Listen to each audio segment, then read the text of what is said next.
and fighting today, not for ourselves, but for future generations. We will not tremble. We will face it. We will fight for true. In the summer of 2025, during a Republican rally in Columbus, Ohio, U.S. Vice President JD Vance made a controversial comment that would later become a defining moment in African-American diplomacy. Speaking with his usual political confidence, Vance mocked several African countries, particularly Burkina Faso, saying, "These nations talk about sovereignty and dignity, yet many of them can't even provide electricity to their capital cities." His words were followed by laughter from the crowd. A short clip of the speech began circulating widely. Supporters initially praised Vance, with one clip introducing him as the kind of leader they believed America needed. However, the situation quickly turned when Vance mispronounced Burkina Faso in a mocking tone. The moment went viral, sparking outrage online with hashtags like #Mr. Vance Visa. In Ouagadougou, the capital of Burkina Faso, the video reached the office of President Ibrahim Traoré. His aide, Moussa Kabori, alerted him about the disrespect. Having experienced similar disrespect in the past, President Ibrahim knew this time called for a stronger response. By the next morning, a political storm was brewing across Africa. 31 African nations expressed solidarity with Burkina Faso. Countries like Senegal and South Africa condemned Vance's remarks as colonial in tone.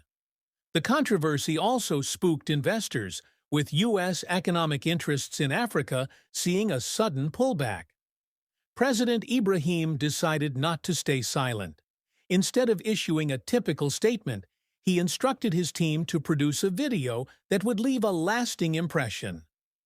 At 3 a.m. in Ouagadougou, President Ibrahim went live on a global broadcast.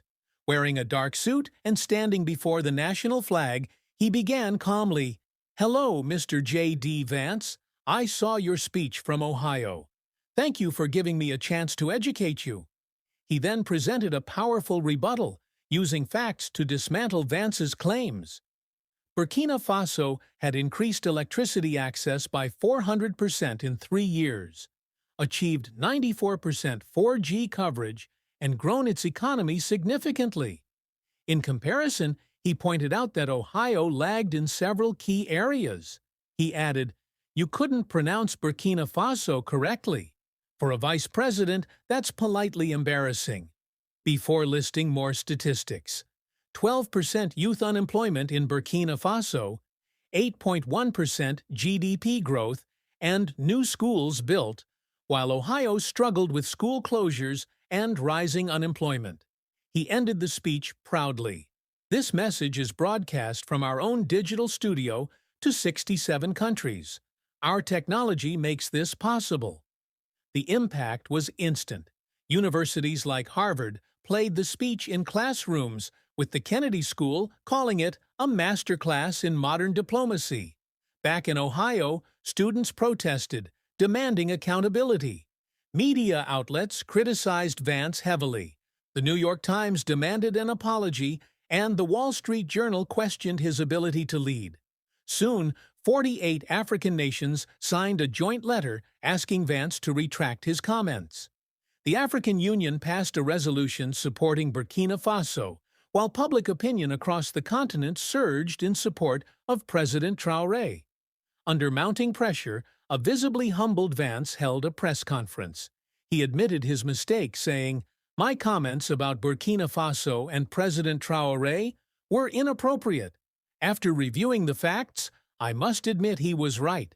His knowledge of American statistics was better than mine of Africa's, which is unacceptable for a vice president." To show sincerity, Vance announced he would personally visit Burkina Faso to apologize. When Air Force Two landed in Ouagadougou, the world watched. As Vance stepped off the plane nervously, President Ibrahim welcomed him warmly and said, "Welcome to Burkina Faso, Mr. Vice President. We respect your courage." It was a powerful moment of forgiveness and diplomacy.